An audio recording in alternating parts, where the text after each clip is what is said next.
Awitin ako sa inyo mga katim. Ang pamagat ay nagpautang. Bakit malungkot ka? Nagpapautang ka ilang taon na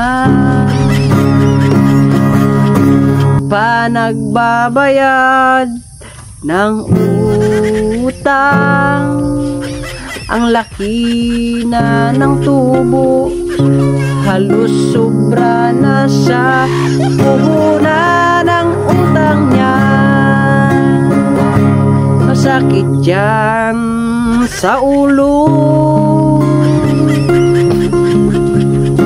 Hala, sige, pautang lang para magsakit ang ulo mo, kaibigan.